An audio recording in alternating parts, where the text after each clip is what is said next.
Terus pada zaman itu juga iblis itu kan diciptain sama Allah kan, sama Tuhan. Iblis itu berupa ular dan dia tuh menghasut si Hawa untuk makan. Dan dia juga menghasut si Adam. Gitu kan. Dan akhirnya intinya singkat cerita dimakanlah dan Allah tahu, Allah murka dan dia diusir dari Taman Eden dan sampai dia bilang kayak gini, kamu keluar dari sini, kamu dan aku tuh nikahnya udah beda agama. Cuman dulu opa aku kan kebanyakan kayak suaminya nih yang agamanya Muslim. Mereka tuh nggak pernah permasalahin istrinya tuh untuk ikut agamanya mereka kayak gitu. Ada kayak disuruh, cuman kan namanya hati seseorang tuh nggak bisa dipaksain ya kan. Selama di agama masing-masing tuh kita bisa menjalanin kebenaran kayak gitu. Belum tentu kita di Islam tapi kita Islam benar, atau kita di Kristen kita Kristen yang benar kayak gitu kan.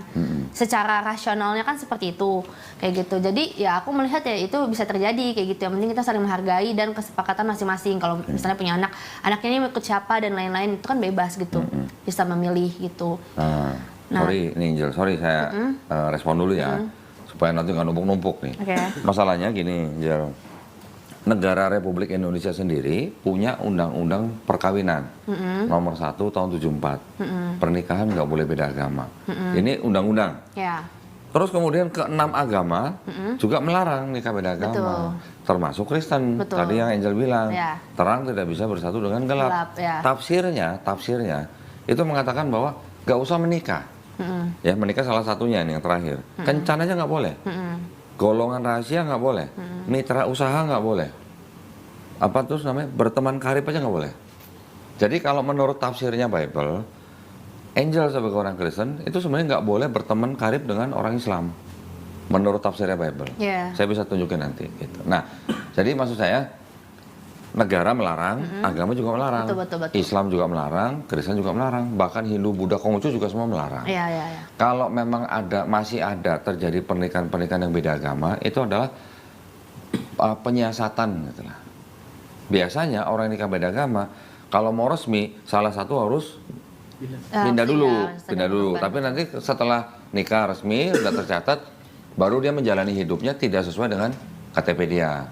Gitu. Nah, satu lagi, Angel harus bisa bedakan antara Islam dan Muslim. Kok aku boleh ngerekam nggak? Pakai HP aku buat ke orang. Ditayangin di YouTube nggak? Enggak. Buat ke orang tua sih. Ya boleh lah. Boleh. Ngomong dulu nih, aku diomelin lagi. Nah, ya Angel mulai sekarang harus bisa bedakan antara Islam dan Muslim. Islam itu ajarannya atau agamanya. Muslim itu orangnya. Oke, jadi Muslim adalah orang yang berislam. Sekali-kali tolong dipahami juga bahwa ajarannya Islam itu tidak sama dengan Muslim. Muslim menurut orang Islam itu udah benar, tapi Muslimnya belum tentu benar. Contohnya dia, gitu misalnya. Gitu ya. Muslim nggak ada yang sempurna. Islamnya sempurna. Gitu. Terus, lu ngerokok? Berarti intinya itu ada tulisannya. Gua juga tahu kalau di YouTube kan. Enggak, itu ada tulisannya tuh. Lihat nggak tulisannya? Area merokok. Sopan kalau tuannya nggak ngerokok, gua nggak berani. Ya udah ngerokok, gua temenin kalau mau ngerokok. Ini nyalain nih. Sebentar Angel ya. Ya namanya. Tapi kalau di YouTube dia ngerokok. Abang ngerokok, abang? Ngerokok dia. Itu udah dinyalain tuh. Mau ngerokok aja. Ntar gua temenin, nggak apa-apa. Terus Angel.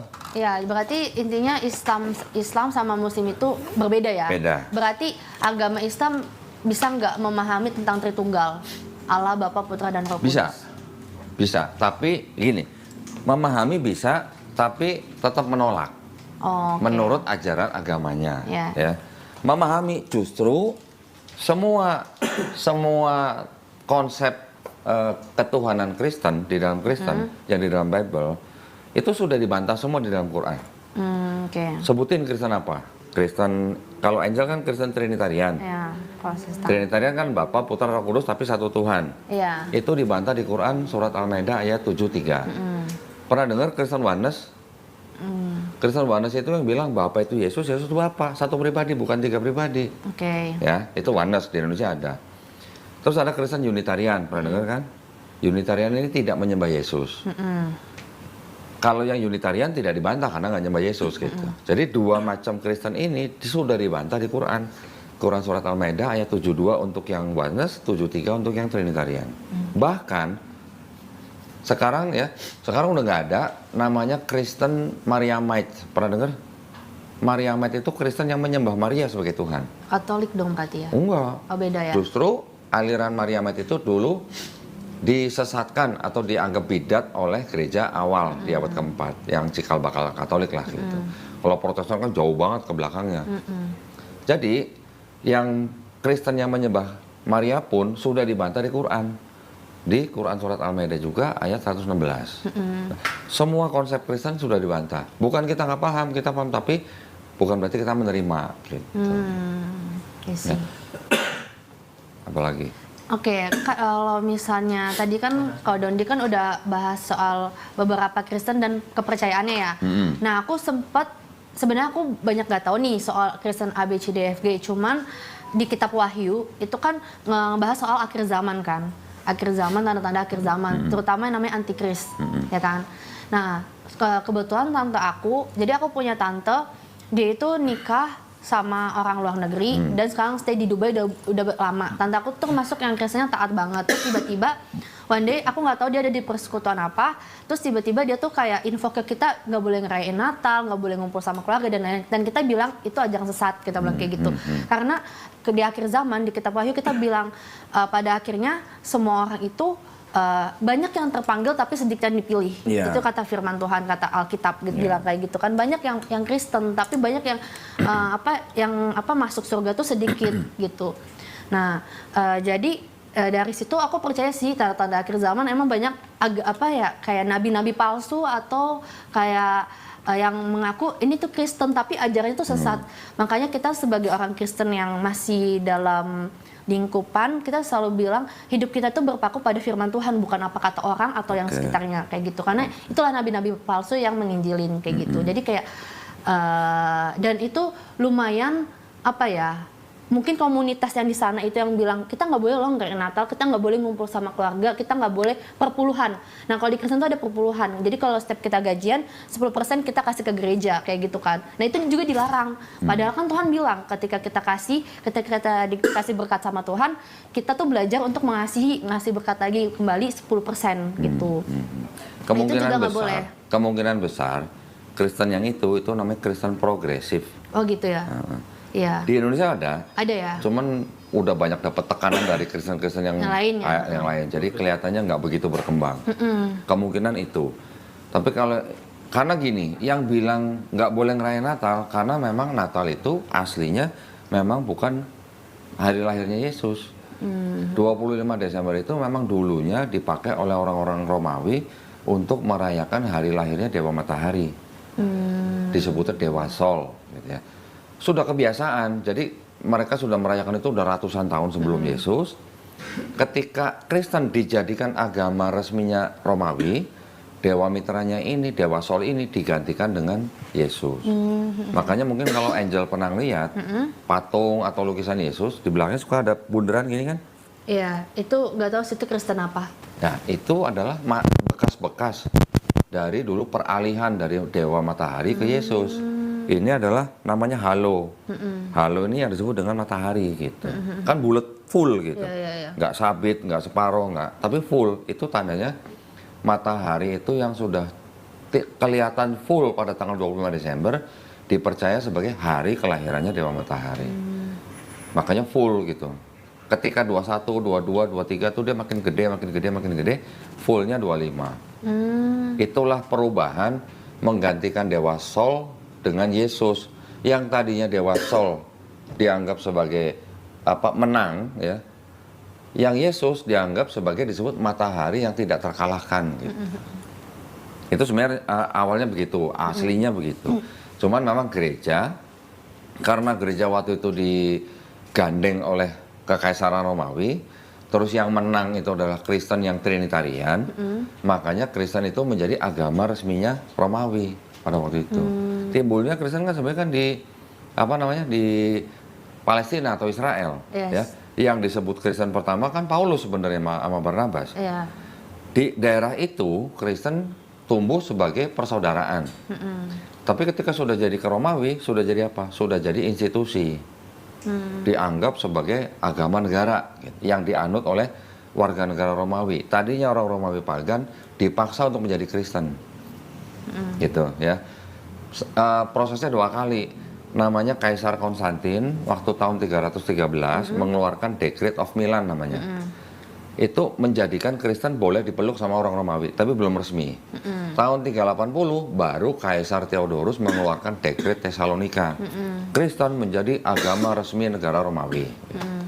Itu pengaruh dari Natal. Makanya Kristen menjadi merayakan Natalnya 25 Desember, meneruskan tradisi mereka gitu. Terus tadi Angel bilang mengenai antikris, ya kan? Antikris itu kan singkatan dari antikristus. Betul. Artinya Kristus apa menurut Angel? Kalau Kristus itu di agama Kristen itu Tuhan. Tuhan. Iya, dia itu Tuhan. Yaitu ya Tuhan itu yang dimaksud di Islam itu adalah Isa Al-Masih. Oke. Ya. Sebenarnya menurut bahasanya Kristus itu artinya bukan Tuhan. Kristus itu bahasa Indonesia ya. Bahasa Inggrisnya Christ. Iya. Bahasa Yunaninya Kristos. Bahasa Ibraninya apa? Mesias. Mesias. Bahasa Aramaiknya apa? Mesiho. Bahasa Arabnya apa? Al-Masih. Artinya kalau menurut akar katanya dari Ibrani, ini kan aslinya kan dari Ibrani. Aslinya Mesias itu adalah yang diurapi. Nah, yang diurapi itu siapa? Bisa raja, bisa imam, bisa nabi. 3 jenis orang ini bisa disebut Mesias. Dan tidak harus dari bangsa Israel. Raja Kores bukan dari Israel, itu pun bisa disebut Mesias. Ya. Kalau sekarang ada sebutan antikristus, ya, anti yang diurapi, Yesus disebut Kristus. Orang Islam menyebut Isa dengan Al-Masih. Jadi Isa Al-Masih sama Yesus Kristus ini kan sama. Iya. Kristus artinya yang diurapi. Kalau di Islam kita Al-Masih itu artinya sebenarnya mirip, tapi bisa lebih diartikan gini. Nabi Isa itu diberi mujizat dengan cara mengusap. Menyembuhkan orang sakit dengan mengusap, Iya, betul-betul. membangkitkan orang mati dengan mengusap, itu Al-Masih di Islam. Di Yahudi, Mesias adalah juga diurapi. Diurapi apa? Kepalanya ketika dia ditahbiskan. Kristen, Kristus itu artinya juga Mesias yang diurapi sama dengan yang Yahudi. Cuman Kristen kan menganggap Kristus ini sebagai Tuhan itu juga gitu. Ya. Kalau di Islam Al-Masih bukan Tuhan. Ibrani, Mesias juga bukan Tuhan gitu. Tapi whatever ya, orang Islam menggunakan Al-Masih di kata Isa Al-Masih, berarti kan Islam mengakui Kristus sesuai dengan arti sebenarnya. Yang diurapi kah, yang mengusap kah, Islam menerima. Tapi Kristen justru yang menaikkan Kristus itu menjadi Tuhan. Kristus itu tidak sama dengan Tuhan gitu. Jadi kalau disebut antikristus dialamatkan ke Islam, salah. Kita tidak antikristus. Kita menyebut Isa dengan Al-Masih. Ya. Cuman kalau di teologinya Kristen, antikris itu adalah si iblis. Sesat gitu, ya, yang nanti menentang Yesus bahwa dia adalah Kristus. Betul. Gitu. Yang cap 66 itu. Ya, itu bedanya, itu adalah lambang iblis gitu kan. Tapi bisa saya jelaskan bahwa Islam itu bukan menentang Yesus.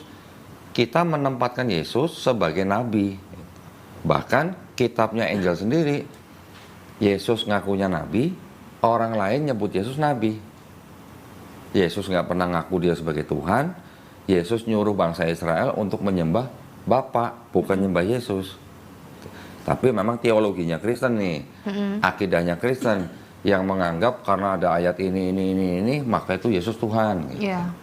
Tetapi dari sekian ayat yang dijadikan Kristen sebagai bukti bahwa itu ajaran Yesus adalah Tuhan, itu banyak ayat-ayat yang satu salah tafsir, kedua tidak otentik atau tidak asli. Nah, kalau Angel mau lihat buktinya saya ada. Mau sekarang bentar. Angel ini pengen bukti-bukti, jadi kayaknya tentang ini ada hadisnya nggak? Kayak contoh dia nanya. Kenapa cuma Nabi Isa nggak menikah katanya? Padahal di Al-Quran ada jelas. Kata siapa Nabi Isa nggak menikah? Enggak, makanya aku jelasin ke dia, bilang kan di dalam Al-Quran ada Allah berfirman tuh, aku lupa di ayat Al-Quran berapa dijelasin semua Nabi dan Rasul itu memiliki keturunan. Istri-istri. Memiliki istri-istri, sorry. Istri-istri loh, bukan istri loh, istri-istri. nggak disebutin namanya siapa, nabi-nabi dan istri-istrinya. Itu ada di Al-Quran. Gini sih, ini aku sorry agak mundur lagi mengenai kenapa aku bisa menganggap kalau Yesus itu adalah Tuhan. Ini dari pengajaran aku ya. Jadi gini, dari kisahnya Adam itu kan Adam udah jatuh dalam dosa ya sama Hawa. Jadi usirlah dari Taman Eden, dan Tuhan bilang kan dari kejadian Adam dan Hawa itu di Taman Eden ada namanya pohon kehidupan. Dan Tuhan tuh bilang, kita bilangnya Allah tuh bilang jangan makan buah kehidupan itu. Nah, terus pada zaman itu juga iblis itu kan diciptain sama Allah kan, sama Tuhan. Iblis itu berupa ular dan dia tuh menghasut si Hawa untuk makan. Dan dia juga menghasut si Adam. Gitu kan. Dan akhirnya intinya singkat cerita dimakanlah dan Allah tahu, Allah murka dan dia diusir dari Taman Eden dan sampai dia bilang kayak gini, kamu keluar dari sini, kamu dan pada saat itu kan nggak tahu tuh rasa malu ya kan, dan akhirnya mereka ditelanjangin dan mereka tahu rasa malu pada saat itu. Dan pada saat itu juga Adam dan Hawa, Allah itu bilang kamu akan beranak cucu, kamu akan merasakan sakit dan lain-lain. Makanya perempuan itu ngerasain melahirkan, menstruasi karena emang udah dari sananya emang Allah udah mengutuki kita dengan kayak gitu karena perbuatan dosa kita, ya kan. Nah, setelah Adam dan Hawa, mereka kan beranak cucu dan lain-lain. Dan akhirnya umat manusia jatuhlah dalam dosa. Perzinahan, peperangan, terus juga sembah berhala, buat patung-patung buat disembah. Akhirnya Allah itu murka, Tuhan itu murka. Kayak, aku akan menghancurkan dunia ini. Tapi ada salah satu nabi yang taat. Aku lupa nabinya apa. Ini aku bercerita dari dari Bible ya, dari Bible gitu. Nah, akhirnya ada satu umatnya yang taat dan dia berdoa sama Tuhan untuk nggak hancurin dunia ini karena ada satu ini umat yang taat. Berarti Allah itu mengasihi kita kan. Walaupun satu jiwa itu kan berharga buat Allah sendiri atau Tuhan itu sendiri. Dan akhirnya Tuhan itu menurunkanlah yang namanya Yesus gitu kan. Nah, dan jadi kan kalau Yesus ini lahir ke dunia ini bukan dari persetubuhan antara Yusuf dan Maryam. Dia itu, jadi Maryam itu didatangin malaikat gitu kan. Terus dinubuatkan, kamu akan menghamili, kamu akan ada seorang anak laki-laki yang dititipkan dan dia akan kamu namain Yesus gitu kan, dan dia akan membantu umat manusia kayak gitu kan. Dan itu kan perintahnya Tuhan. Dan akhirnya Maryam ini hamil dari perawannya Maryam kan. Nah, terus akhirnya Yesus lahir, dan Yesus lahir itu, jadi menurut aku gini, dari ajaran Kristen ya, Yesus itu dia Tuhan, dia melepas kealahannya, dia menjadi manusia. Karena kenapa? Karena nggak mungkin dong Allah atau Tuhan dia datang ke dunia, ya hancurlah dunia ini. Manusia aja nggak bisa lihat Tuhan kayak gitu kan. Jadi itu adalah rencananya Allah sendiri yang melakukan seperti itu, mengutus. Nah, makanya kita percaya Allah Bapa, Putra dan Roh Kudus kayak gitu. Dia itu Allah itu sendiri yang menjadi manusia. Jadi Bapak yang jadi Yesus atau gimana? Jadi kan kenapa dia dibilang Bapak? Karena kan dia kan turun ke dunia itu menjadi laki-laki kan. Makanya kita bilangnya Bapak gitu. Kita sebutnya Bapak karena kalau di Kristen sendiri kita sama Tuhan kita tuh kita anggap dia Bapak kita kayak gitu. Bapak di dunia karena dia lahir ke dunia, dia sama, dia menjadi manusia supaya apa? Dia mengajarkan semua umat-umatnya, oh gini loh ajaran yang benar, oh gini loh kamu tuh harus mengasihi musuhmu, kamu harus melakukan hal yang baik, kamu harus berdoa kepada Tuhan. Makanya di situ Yesus itu berdoa, bukan karena dia, kalau menurut aku ya, bukan karena dia emang doa sama Allah, tapi Allah itu dia sendiri, jadi dia cuman kayak memberi contoh gini loh doa, bahkan sebelum jam 5 pagi Yesus tuh udah berdoa gitu. Dan sholat kita subuh maksudnya ya enggak sih doa. Iya kan ya, pagi-pagi doa sebelum matahari terbit kan sholat subuh ya. Iya, terus ya kayak gitu. Jadi kayak sisi lainnya tuh aku udah paham kayak gitu kenapa dia lahir di dunia. Dan banyak orang yang banyak sih mujizat-mujizat yang luar biasa yang Yesus tuh lakuin di dunia, yang menurut aku di luar akal manusia ya. Bahkan nabi-nabi lain pun nggak bisa ngelakuin itu. Pertama, membangkitkan orang mati. Terus yang kedua, dia itu juga yang menurut aku ini di akal luar nalar manusia ya. Pertama itu membangkitkan orang mati, karena yang bisa membangkitkan mati itu adalah hak Allah sendiri atau Tuhan itu sendiri. Manusia tuh nggak bisa, nggak punya hak, nggak ada. Sampai di semukjizatnya manusia itu nggak mungkin dia bisa membangkitkan orang mati, kecuali dia dukun dan bisa jadi zombie ya, bukan jadi manusia ya. Dukun nggak bisa membangkitkan orang mati ya? Iya, maksudnya mungkin bisa bangkit tapi jadi dia setan gitu, bukan jadi ya. Bapak gue meninggal kemarin pengen bangkitin, gue jadi dukun. Terus yang kedua, ini yang mukjizat yang paling wow banget menurut aku, itu adalah Yesus itu tuh dia tuh kan mati ya, dia tuh nggak mati sebenarnya, dia tuh menyerahkan dirinya. Jadi pas dia disalib, dia tuh bilang ya Allah ampunilah mereka karena mereka nggak tahu apa yang mereka perbuat. Bahkan pada saat itu orang-orang yang menyiksa dia tuh bisa menyontohin kasihnya dia kayak gitu. Kalau aku tuh mengasihi engkau gitu, aku mengampuni engkau semua. Dan di samping kanan kirinya tuh kan ada dua penjahat yang disalibkan bersama Yesus. Dan dia nanya, kamu percaya nggak sama aku kalau aku ini Tuhan dan Allahmu? Yang sebelah kiri dia bilang, kalau kamu Tuhan nggak mungkin kamu disalibkan. Kamu bisa membebaskan diri kamu sendiri. Tapi yang sebelah kanannya dia percaya, aku percaya kalau engkau Tuhan dan juru selamat. Karena pas dia menyerahkan nyawanya, semua bumi itu bergoncang dan langit itu gelap. Dia bilang, tugasku sudah selesai, ampunilah mereka dan aku menyerahkan nyawaku. Jadi bukan karena dia mati gitu, karena dia menyerahkan nyawanya. Loh, tapi menurut Angel Yesusnya mati nggak? Enggak, dia menyerahkan nyawanya dia. Ya kalau menyerahkan nyawa berarti kan nyawanya keluar dari Yesus. Iya, berarti mati dong. Ya, tapi ya oke. Harus mati. Ya, Imannya mati. Kristen harus mengimani bahwa Yesus mati. Ya. Tapi Kristen juga harus mengimani bahwa Yesus sudah bangkit di hari ketiga, kan gitu. Betul. Terus akhirnya yang sebelah kanan itu dia mengikut Yesus, maksudnya yang aku tahu ya intinya karena dia percaya, walaupun dia hidupnya berdosa nih, kan berdua orang ini kan sama-sama pendosa, tapi karena dia percaya kalau Tuhan Yesus itu adalah Tuhan dan juru selamat buat hidupnya dia, jadi dia selamat. Yang sebelah kiri yang enggak, karena kan dia berpikir, loh kalau misalnya Tuhan kenapa lu disalibkan, kenapa lu gak bisa menyelamatkan diri, gak menyelamatkan diri kayak gitu kan. Nah terus habis itu ketiga harinya dia bangkit kan, dia bangkit terus dia bilang dan waktu itu si Maria itu ibunya berziarah ke makamnya Tuhan Yesus dan dia lihat udah nggak ada. Terus akhirnya Tuhan Yesus tuh datanglah dengan dia tuh datangnya itu kondisinya itu dia udah di langit ya, jadi nggak nampak di bumi. Dan dia bilang Yesusnya? Iya. Waktu bangkit? Iya. Masih di bumi. Iya, maksudnya masih kan di bumi. Masih memperlihatkan dirinya di depan beberapa orang. Iya, betul. Terus dia bilang kayak gini, jadikanlah semua bangsa muridku, baptislah mereka atas namaku. Baptislah mereka dalam nama Bapa dan Putra dan Roh Kudus, bukan namaku. Iya. Matius 28:19. Iya, dia bilang kayak gitu. Pokoknya inti firman itu ke arah situ. Ya. Jadi kita kan sebagai umat Kristen itu ya tugas kita kayak gitu untuk sebenarnya sih bukan masalah agama ya, tapi kalau yang Kristen yang benar-benar literally dia Kristen, dia tuh agama itu tidak menyelamatkan. Perbuatan baik manusia juga nggak menyelamatkan. Karena apa? Kita lahir aja di dunia ini kita udah berdosa. Yang menyelamatkan lahir apa? Udah berdosa? Iya. Jadi kalau bayi lahir 3 hari meninggal, masuk neraka, masuk surga? Bayi lahir itu udah berdosa.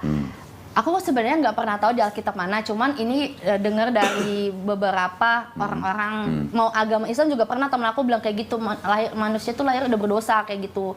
Jadi nggak cuma di Kristen doang. Nggak ada, di Islam nggak begitu. Ya I don't know, tapi aku pernah dengar itu. Di Islam, setiap manusia yang lahir, dia tidak mempertanggungjawabkan perbuatannya sampai dia akil balik. Akil balik itu artinya puber. Nah, kalau udah puber, anak itu sudah bisa membedakan yang benar dan salah. Itu baru dia mempertanggungjawabkan perbuatannya. Sebelum itu nggak ada dosa istilahnya buat anak. Oke, berarti beda. Dan ini aku konteksnya bukan orang Kristen yang ngomong loh. Ini emang aku pernah dulu sekolah umum atau sekolah yang negeri kayak gitu, dan kebanyakan teman aku juga Muslim. Kristen tuh paling dihitung jari lah ya. Dan aku tuh dapat info kayak gitu.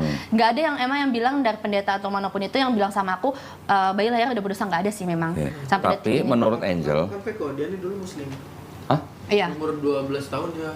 Ya. Oh, Muslim? Iya, dulunya. Iya, Muslim. Oke. Ya. Papanya Kristen. Papaku Kristen. Terus menjadi Kristennya umur berapa? 12 tahun. Oh, di 12 tahun itu. Karena dia menemukan kayak ketenangan. Oke. Enggak, tadi pertanyaan saya gini. Kalau Angel bilang setiap manusia sudah dosa, itu memang benar menurut ajarannya Paulus. Paulus yang bilang karena dosa satu orang tuh Hawa itu yang menggoda Adam makan buah kuldi, sehingga dosa satu orang yang turun ke bumi itu menjalar kepada setiap keturunan Adam.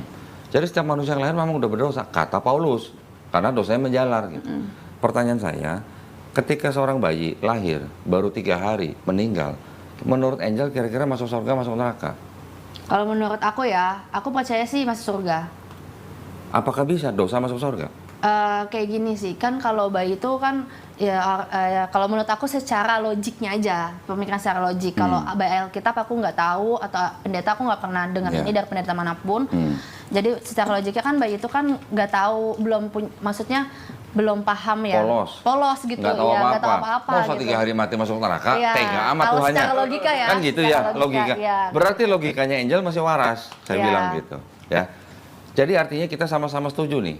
Setiap manusia lahir kalau dia masih bayi, masih anak kecil, mati, dia nggak mungkin masuk neraka. Yang masuk neraka itu yang disebut bayi masuk neraka tuh berarti Tuhannya gila gitu. Ya, setuju ya. Terus yang tadi saya dengar dari Angel ceritanya dari mulai Adam sampai Yesus salib sampai bangkit, itu semuanya benar.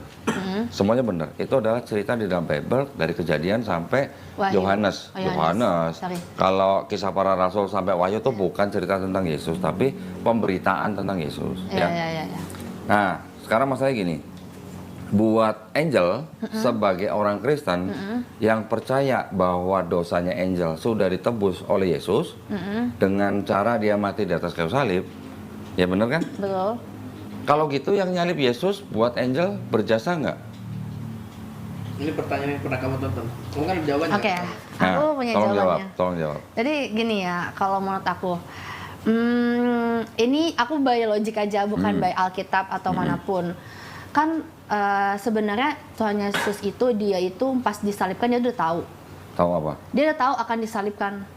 Tapi pertanyaannya, oke. Karena dia tuh dia bergaul karib banget sama Tuhan. Kan di firman Tuhan juga bilang orang yang bergaul karib sama Tuhan, orang hidup kudus dalam hidupnya. Kudus itu dalam artian itu dari Kristen ya, itu nggak cuma berpakaian seksi. Tapi dari cara pikiran dia, dari cara mulut dia nggak berkata-kata kotor. Dia benar-benar hidupnya kudus banget. Dia tuh bahkan dia bisa mendengar suara Tuhan. Karena dia kudus, karena Allah itu kudus. Oke, sekarang kalau Angel bilang bahwa Yesus sudah tahu bahwa dia akan disalib, saya setuju. Tapi Yesusnya kalau dilihat dari kata-katanya dan perbuatannya, menurut Angel Yesus sebenarnya rela nggak disalib dari perbuatannya dan perkataannya. Karena dia tahu tujuan hidupnya itu akan disalibkan. Oke. Tapi pertanyaan saya, Yesusnya sebenarnya kalau melihat dari perbuatan dan perkataannya, sebenarnya Yesus rela nggak kelihatannya gitu? Jadi salib. Kelihatannya aja dari ayat-ayat yang ada di dalam Bible. Kelihatannya nih Yesus sebenarnya rela apa sih disalib gitu? Iya. Kelihatannya rela. Iya. Kalau Angel bilang rela, kenapa Yesus bilang begini? Jikalau bisa, lalukanlah cawan ini daripadaku. Cawan itu lambang penyalipan. Iya. Yesus bilang, jikalau bisa, lalukanlah cawan ini daripadaku. Kelihatannya itu kalimat rela atau enggak gitu? Jikalau bisa. Dia kayak buat negosiasi sih kalimat itu. Nego, bener. Kalau bilang nego saya setuju, bener. Artinya Yesus lagi nego sama bapaknya. Bapak kalau bisa gue jangan disalib dong. Setuju nggak? Kira-kira gitu kan kalimatnya kan? Iya. Sebelum Yesus ngomong begitu, Yesus di Taman Getsemani berdoa dengan apa? Saking takutnya kenapa? Sampai apa? Sampai keringatnya seperti titik-titik darah. Pernah baca? Iya. Nah, kalau orang yang keringatnya sampai seperti titik darah, itu orangnya benar-benar udah takut, takut yang udah tingkat tinggi gitu ya. Di psikologi juga ada bisa mengatakan seperti itu. Jadi keringatnya udah campur dengan darah. Terus berikutnya lagi, sebelum Yesus ngumpet, ini kan ngumpet berarti kan di Taman Getsemani kan? Kalau memang Yesus datang ke sini tujuannya untuk disalib, untuk menebus dosa Angel, kenapa Yesus tinggal nggak datang aja ke imam-imam Yahudi? Ini gua nih, tangkap gua, salib gua. Kenapa nggak begitu? Kenapa dia harus ngumpet di Taman Getsemani? Oke, sebelum ngumpet, Yesus nyuruh murid-muridnya, lu punya apa? Nggak punya apa-apa. Kalau nggak punya apa-apa, jual jubah, beli pedang. Kira-kira buat apa pedang?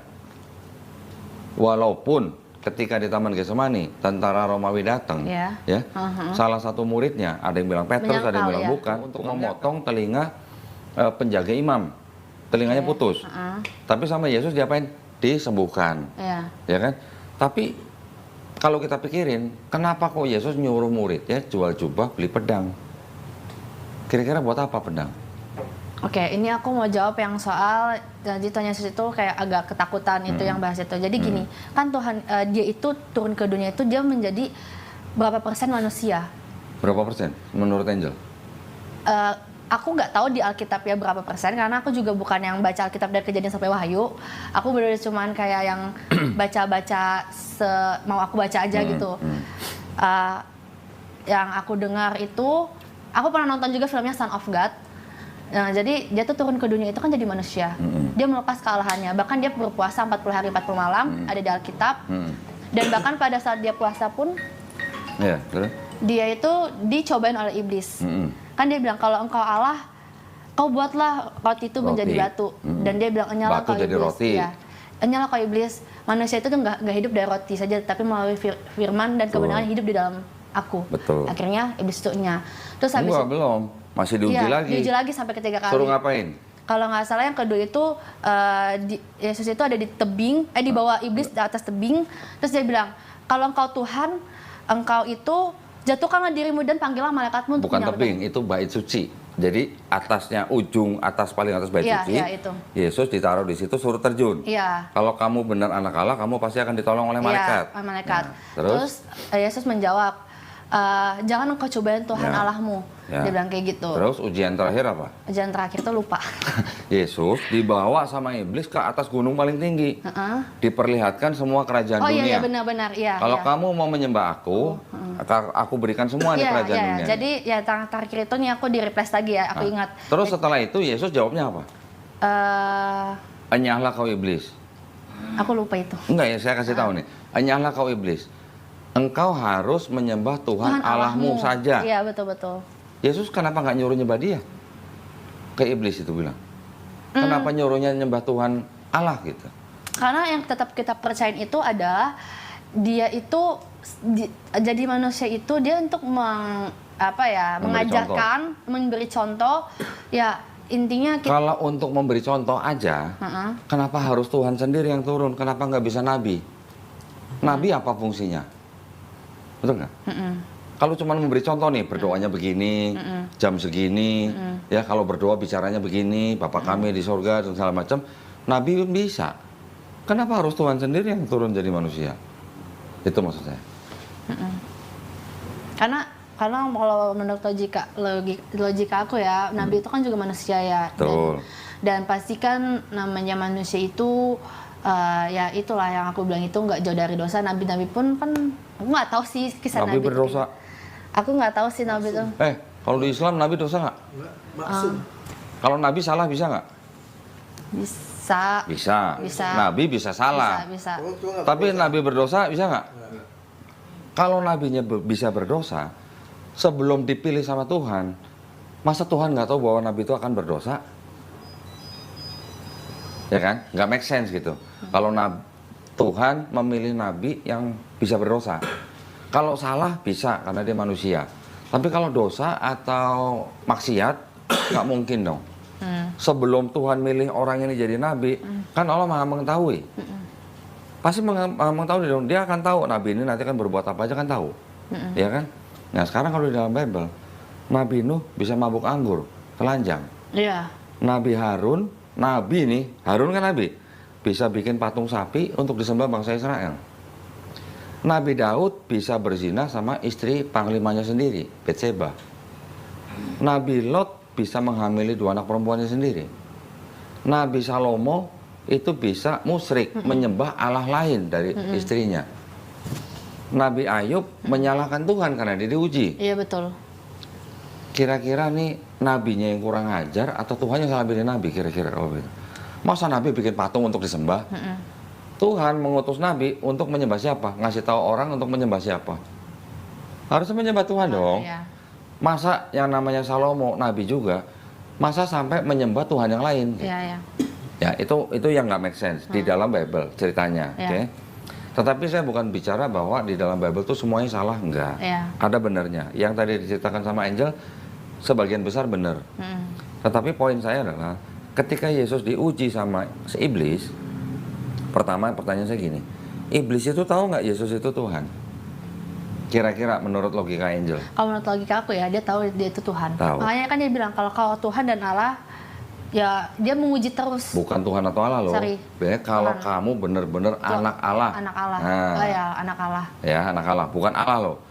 Kalau kira-kira kalau iblis tahu bahwa yang diuji ini adalah Allah, penciptanya iblis sendiri, berani nggak ciptaan menguji penciptanya? Kira-kira? Nggak berani. Nggak berani. Berarti iblis tahu bahwa Yesus itu bukan penciptanya dia dong. Ya. Nah, satu ya poinnya itu. Kedua, ketika iblis nyuruh Yesus untuk menyembah dia, berarti iblis tahu Yesus itu posisinya juga sebenarnya bisa menyembah dia karena dia manusia, ya. Dan ketika iblis menyuruh Yesus untuk menyembah iblis dengan imbalan akan memberikan semua kerajaan dunia kepada Yesus, Yesus jawabnya apa? Kamu harus menyembah Tuhan Allahmu saja. Ya. Kenapa Yesus kalau benar Tuhan dia nggak menyuruh iblis nyembah dia? Gitu. Itu dua pertanyaan yang apa namanya? Yang istilahnya dasar gitu, mendasar gitu. Ya.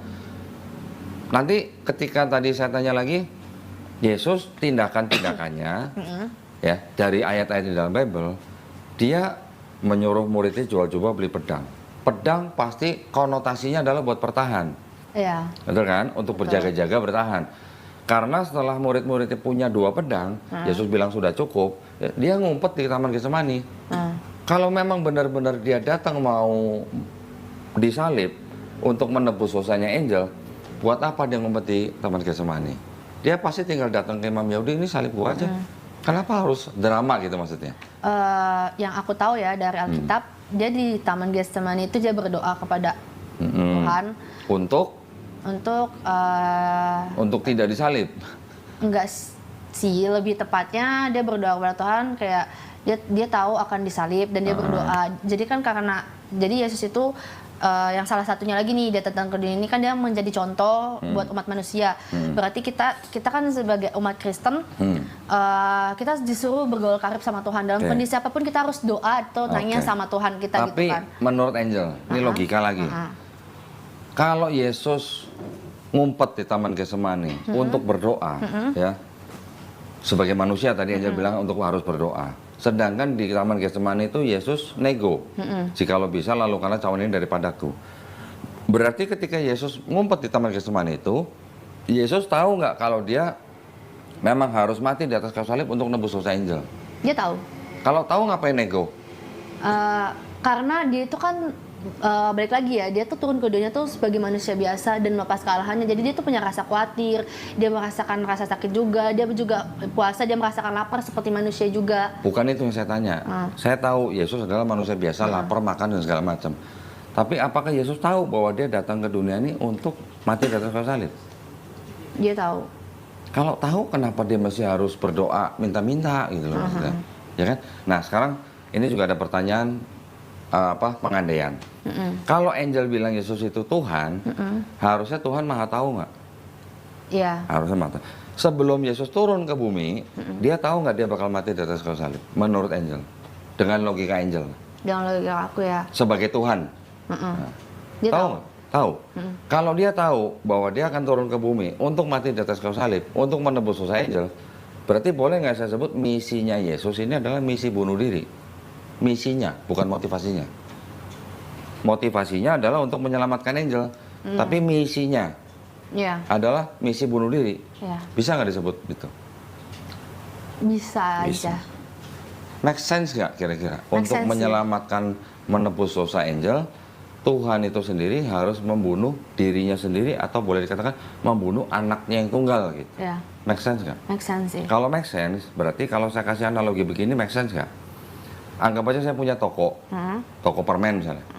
Angel masuk ke toko saya, nggak beli, tapi nyolong permen, dimakan, pergi dimakan. Besoknya Angel datang lagi ke saya, Ko Dondi, saya mau minta ampun karena kemarin saya nyolong permen, saya makan, saya nggak bayar. Terus saya bilang begini, oke, saya ampunin, tapi kamu harus bunuh anak saya dulu. Make sense nggak? Enggak. Apa bedanya dengan cerita di Bible? Bahwa Yesus harus mati untuk menebus dosa manusia karena manusia ini sudah berdosa, nggak bisa bersatu lagi dengan Tuhan. Yesusnya harus mati. Yesus sebut anak yang tunggal gitu. Mau dengan teologi apapun, mau dibungkus seperti apapun, Yesus mau anak yang tunggal, mau anak Allah, mau sebut firman yang menjelma jadi manusia atau Tapi Allah itu ada sendiri. satu firmannya kayak gini.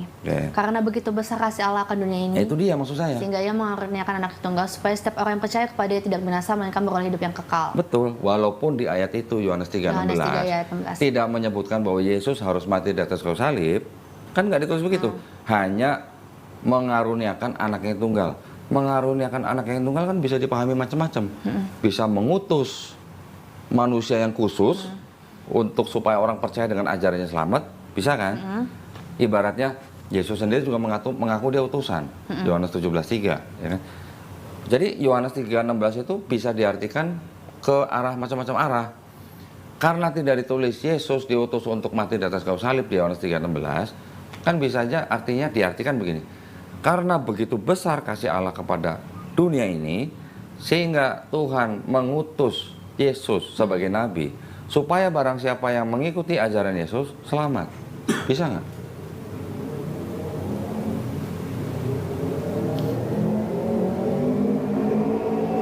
Bisa harusnya, ya kan? Saya juga maunya jujur. Saya tidak mau 100% ini semua ayat salah, enggak. Ada ayat-ayat di dalam Bible itu yang bisa diartikan ambigu gitu. Ambigu itu artinya bisa ditafsirkan begini, bisa ditafsirkan begini. Ya. Tapi ketika Yesus ngomong begini di Matius 18 ayat 3, mending kita buka Bible aja ya. Nanti sangkain saya asumsi lagi.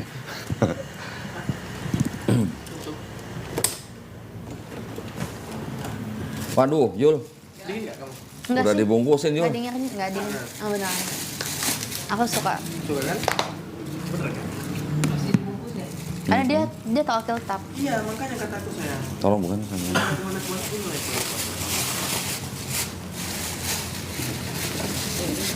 Bukan. Yang hitam.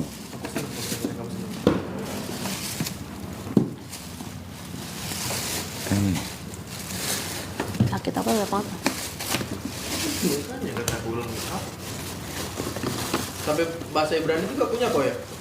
Bahasa Ibrani ada, Yunani ada, Aramaik ada.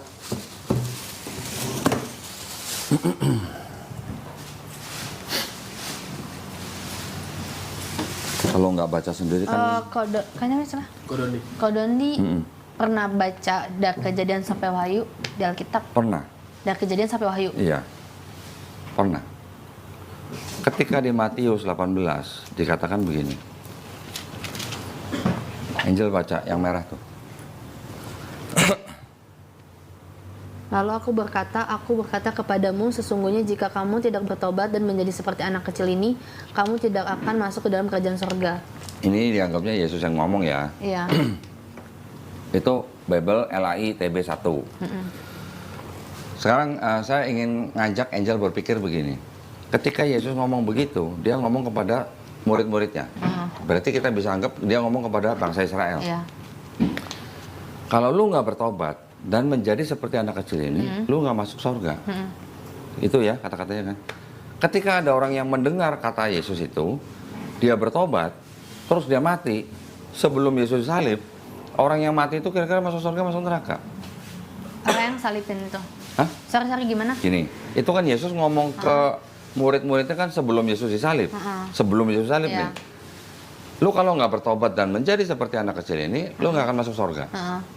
Terus orang yang mendengar, dia bertobat, terus dia mati sebelum Yesus salib, orang yang mati itu kira-kira masuk surga, masuk neraka. Bertobat. Dia udah bertobat ya? Bertobat, terus mati. Kira-kira sebelum orang itu Yesus disalib. Sebelum Yesus salib. Dia masuk surga. Masuk surga. Kalau dia masuk surga hanya dengan bertobat, perlu nggak Yesus mati di atas kayu salib buat tebus dosa dia? Nggak perlu. Nggak perlu. Itu dia. Nah, ini sebenarnya aku dulu itu sempat, kan aku dari Muslim nih, ex-Muslim, masuk ke Kristen, aku murtad gitu kan.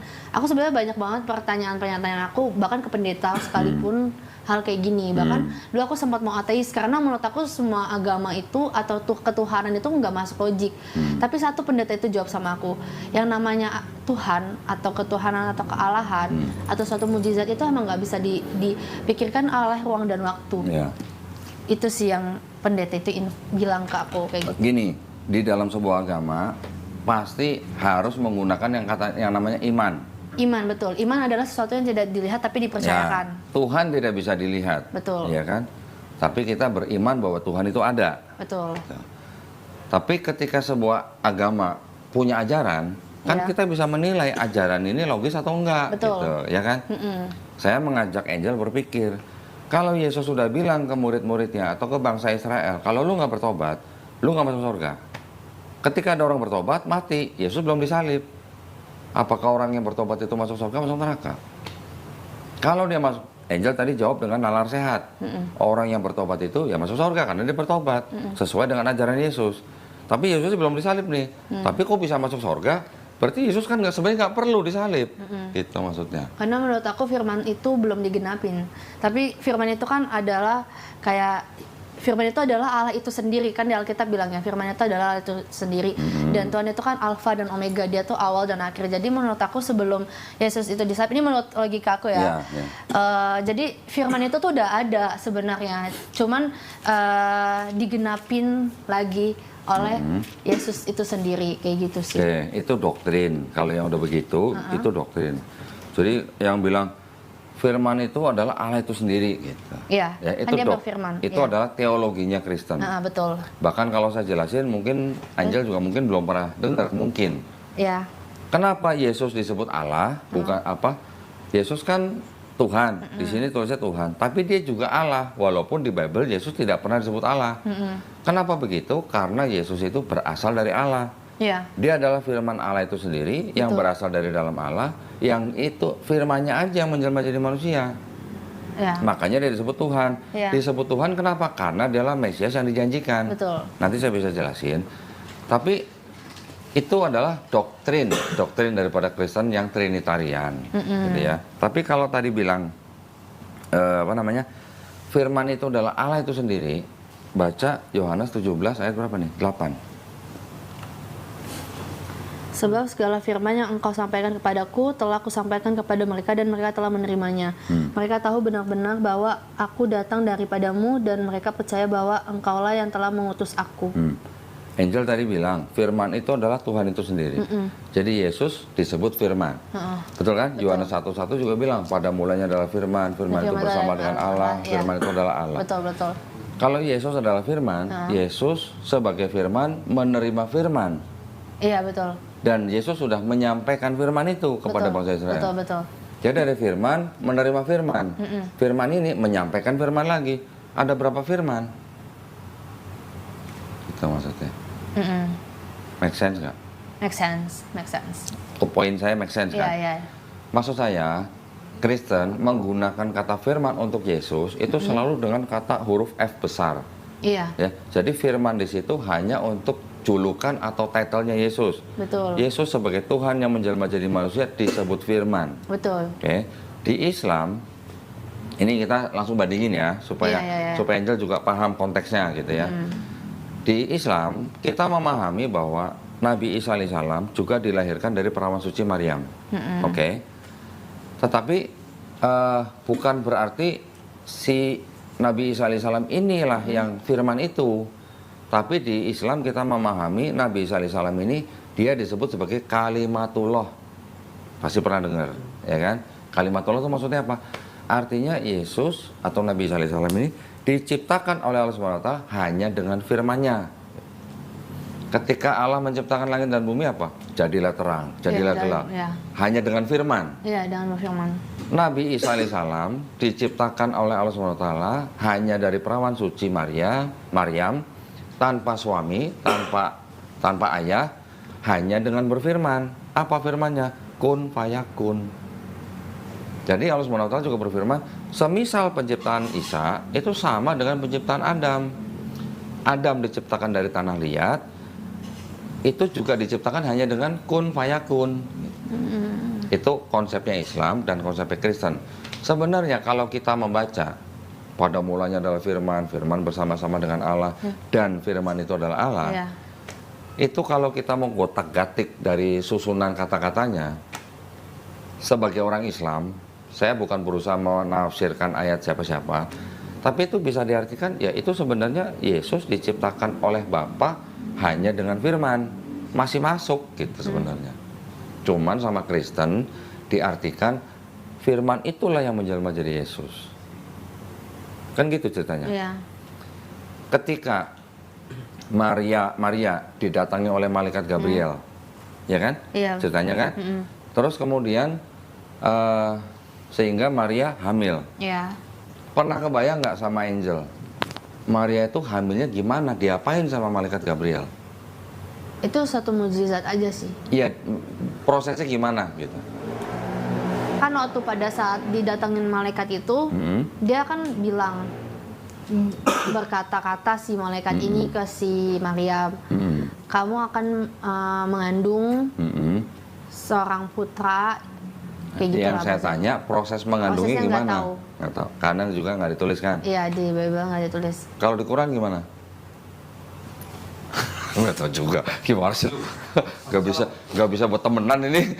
Nah. Di Islam, malaikat Jibril alaihissalam itu meniupkan ruh. Nah, Oh iya roh. Bukan roh. Oh iya roh. Ya. Nah ya. Ruh itu dari mana? Roh itu. Dari mana? Siapa yang bikin ruh? Siapa yang menciptakan ruh? Allah Subhanahu wa taala. Di Bible juga ada. Bahasanya itu rohullah kalau nggak salah. Ruhullah. Heeh. Ruhullah itu artinya ruh itu yang berasal dari Allah. Allah Subhanahu wa taala. Allah itu yang menciptakan ruh. Setiap manusia punya ruh. Siapa? Dari mana ruh kita? Berasal dari Allah Subhanahu wa taala. Ketika kita hidup, ruh itu nempel dengan kita. Ketika kita mati, ruh itu akan kembali kepada Allah Subhanahu wa taala. Di Bible juga ada di Perjanjian Lama. Ruh orang mati akan kembali kepada Allah. Di Bible. Iya betul. Berarti ada konsep yang mirip sebenarnya. Tetapi kenapa di sini nggak diceritakan bagaimana malaikat Gabriel menjadikan Maria hamil? Di Quran jelas malaikat Jibril alaihissalam meniupkan ruh melalui kemaluan Maryam, ya masuk ke dalam rahim gitu loh, ya ditiupkan ruhnya, seperti itu gitu. Okay. Kalau saya membaca dalam bahasa Inggris, ya tadi Yohanes 3:16, Yesus saya disebut apa? Begotten Son. Ya bahasa Inggris nih. Begotten itu artinya apa? Begotten itu artinya anak hasil persetubuhan manusia. Saya tunjukin bahasa Inggrisnya nih. Kalau di Indonesia kan cuma anak yang tunggal gitu kan. Kalau yang bahasa Inggris, kamu mau duduk sini nggak? Lebih dekat. Enggak apa-apa. Sini aja aman. Aman. Nggak apa-apa. ayat 16. Ada kata-kata begotten nggak? For God so loved the world that he gave his only begotten son. Coba cari di kamus bahasa Inggris manapun. That whoever Apa itu believes begotten? in him should not perish. Begotten itu memperanakan. Sorry, aku cari ya. Memperanakan dengan cara apa? Ya dengan cara berketurunan gitu.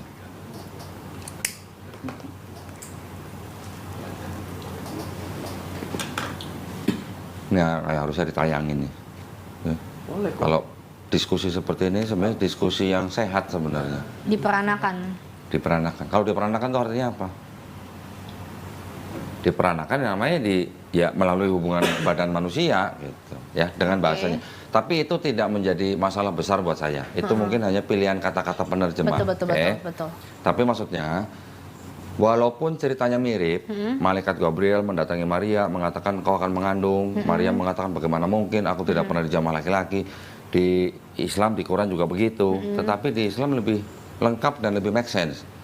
Kalau saya bilang malaikat Gabriel menghamili Maria, saya masih bisa ngomong begitu karena tidak dijelaskan caranya bagaimana. Oke. Nah, kembali lagi tadi ketika kita tadi bicara mengenai Yesus, kalau memang benar-benar dia Tuhan, ketika dia tahu bahwa dia turun ke dunia untuk menebus dosa angel dengan cara mati di atas kayu salib, boleh nggak saya sebut itu sebagai misi bunuh diri? Kan tadi angel bilang udah bisa. Tetapi ketika di dunia sendiri, Yesus bermain drama. Bermain dramanya gimana? Suruh murid jual jubah beli pedang, ngumpet di taman Getsemani, ketakutan, keringatnya seperti titik darah, berdoa nego-nego supaya jangan disalib, ya kan? Terus harus ngumpet-ngumpet gitu lah istilahnya. Tidak menggambarkan bahwa Yesus itu sebenarnya tahu bahwa matinya dia itu untuk menebus dosa manusia. Ya. Oke.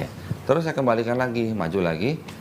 Kalau memang orang Kristen percaya bahwa Yesus itu mati di atas kayu salib untuk menebus dosa orang Kristen, termasuk Angel, berarti yang membunuh Yesus itu buat orang Kristen berjasa apa berdosa? Kalau menurut aku ya, dari kepercayaan aku pribadi, bukan masalah berjasa sih, tapi lebih tepatnya kalau menurut aku pribadi, kayak itu tuh udah ketetapan. Di mana ketetapannya? Ketetapannya itu kayak mereka itu kan bilang kalau dia tuh melakukan banyak orang yang nggak suka sama dia gitu, kepada orang Romawi lah, nggak suka sama Imam dia. Yahudi. Sorry. Sebenarnya nggak suka cuma Imam Yahudi. Pontius Pilatus ketika mengadili Yesus, Pontius Pilatus bilang, aku tidak menemukan kesalahan apapun pada orang ini. Gitu. Iya betul. Ya. Betul. Yang nggak suka dengan Yesus adalah imam-imam Yahudi. Iya betul. Kenapa imam-imam Yahudi dikritik sama Yesus? Iya. Padahal Yesus ngajarin orang Israel gimana? Buka Matius 23 ayat 1-3. Ahli Taurat dan orang Farisi sudah menduduki kursi Musa. Artinya sudah mewakili Musa. Ya. Ikutilah ajaran mereka, tapi jangan ikuti kelakuan mereka. Jadi Yesus menuduh ahli Taurat dan orang Farisi itu orang munafik, mengajarkan Taurat tapi tidak melakukan. Pernah dengar baca ayat Yesus memanggil orang Taurat dan orang Farisi dengan sebutan, hai kamu keturunan ular beludak. Iya. Maksudnya apa? Yesus menuduh mereka orang-orang munafik. Nah, jadi sebenarnya yang menginginkan Yesus mati bukan Pontius Pilatus, tapi imam-imam Yahudi. Ya, kalau tentara Romawi yang bunuh Yesus, itu kan cuma disuruh sama Pilatus. Tetapi dengan menusukkan tombaknya si tentara Romawi ini, karena disuruh sama Pontius Pilatus, tentara Romawi ini buat Angel berjasa apa enggak gitu. Kalau dia nggak nusuk Yesus, Yesus nggak mati. Kalau Yesus nggak mati, Yesus nggak menebus dosa Angel. Tapi karena sudah ditusuk dan Yesus dianggap sudah mati, maka itulah dosanya Angel ditebus. Berarti tentara Romawi yang nusuk Yesus buat Angel berjasa apa enggak gitu. Karena setahu aku ya di kepercayaan Kristen, dia itu mati itu karena dia menyerahkan nyawanya, bukan karena dia ditusuk. Menyerahkan nyawanya kan ada 7 kalimat yang berbeda ketika Yesus di atas kayu salib. Ada Eli Eli lama sabachthani, ada ampuni mereka karena mereka tidak tahu apa yang mereka lakukan. Ada yang sudah selesai, aku menyerahkan nyawaku. Ada yang begitu kalimatnya. Nanti ada lagi yang lain. Kira-kira kalau ada 7 kalimat yang berbeda, menurut Angel, apakah Yesus mengucapkan itu semua atau orang yang mengira-ngira dia mengucapkan itu? Kira-kira. Karena yang menulis pun tidak berada di tempat kejadian. Dia hanya mendengar dari cerita orang-orang gitu. Yang mana yang dari 7 itu yang benar-benar diucapkan Yesus? Apakah Yesus mengucapkan semua? Ya, ini dari sisi kritik teks. Saya kembali lagi, yang menusuk Yesus sampai mati, buat Angel berjasa apa enggak? Nggak tahu. Sebenarnya dia mau bilang berjasa, cuman dia nggak berani. Kemarin tuh dia ada jawabannya, cuman kayaknya lupa. Jawabannya dia yang tadi saya tangkap, dari semua orang Kristen jawabannya apa? Yesus memang sudah ditakdirkan mati di atas kayu salib. Betul? Sekarang aku mau bertanya di agama Muslim ya. Kayak aku udah cukup tentang Kristiani udah cukup. Belum, ntar dulu masih banyak di sini. Karena Angel belum tahu konteks besarnya. Ya, itu nanti. Saya selesaiin dulu ya sebelum Angel nanya Islam ya. Tentara Romawi yang membunuh Yesus, dia disuruh sama Pontius Pilatus. Pontius Pilatus cuci tangan kan? Iya. Udah, pokoknya terserah kalian. Saya udah cuci tangan. Pokoknya mau disalib-salib. Pontius Pilatus juga punya mengikuti tradisi orang Yahudi bahwa setiap hari raya tertentu dia boleh membebaskan satu penjahat. Makanya ketika itu Pontius Pilatus menyerahkan ada Yesus Barabas, ada Yesus orang Nazaret. Yang Yesus Barabas nih kepala pemberontak nih. Orang Yahudi minta Yesus Barabas yang Pilatus sudah menyuruh tentara Romawi nyalib Yesus. Tapi Pontius Pilatus kan dituntut sama orang-orang Yahudi, imam Yahudi. Imam Yahudi dapat Yesus dari mana? Dari Yudas Iskariot. Yudas Iskariot bisa menyerahkan Yesus ke imam Yahudi karena siapa? Baca nggak Bible-nya? Baca semua lupa. Karena bisikan iblis. Oh, ya. Yohanes 13 ayat Yudas 2. Iskariot ya. Oh ya, yang dia menyangkal Tuhan itu ya. Terus dan Enggak, itu akhirnya- Petrus. itu Petrus, sorry. Yudas Iskariot itu yang dia tuh kayak berkhianat sama Iya. Yesus. Dia ngasih tahu Yesus Iya. di sebelah sini, terus yang akhirnya yang menunjukkan yang Yesus yang mana Iya, iya, dengan iya. cara mencium. ya. Tapi sebelum Yudas berkhianat, Hah? itu disebabkan karena Yudas dibisikin oleh siapa? Oleh iblis. Jadi buat Angel, iblisnya berjasa apa berdosa? Nggak tahu. Itu nggak bisa jawab. Dengan logika aja, dengan nalar sehat. Kalau dengan logika dan nalar sehat, dengan pikiran duniawi ya, ya berjasa dengan pikiran duniawi. Oke, nah itu makanya orang Kristen tidak akan bisa mengelit dari pertanyaan itu kecuali bilang bahwa Yesus sudah ditakdirkan untuk memang mati di atas kayu salib, Iya. gitu kan? Tapi dari situ saya akan menuju begini, kalau memang disebut ditakdirkan, di mana ayatnya? Ya, di Perjanjian Baru nggak ada, adanya di Perjanjian Lama, ya kan?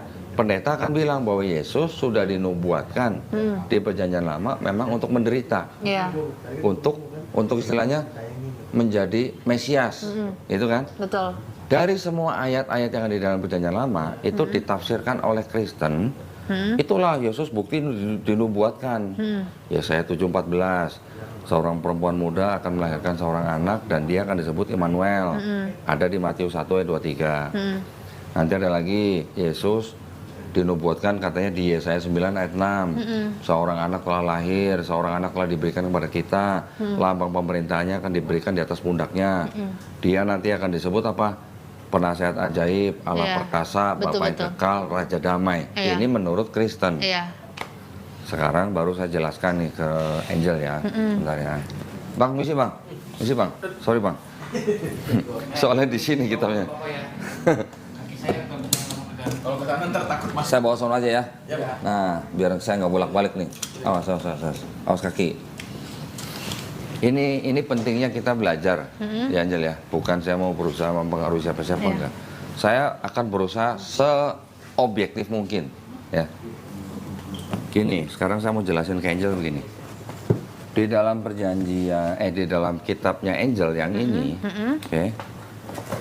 Ini kan ada yang disebut sebagai perjanjian lama, perjanjian baru. Betul. Oke. Angel tahu nggak perjanjian lama ini diambil dari kitab apa? Nggak tahu. Nggak tahu. Tapi itu dari Injil. Teman, karena sering lihat teman sholat, sering lihat teman Saya ngaji. pergi dari rumah, saya udah bulatkan hati untuk masuk ke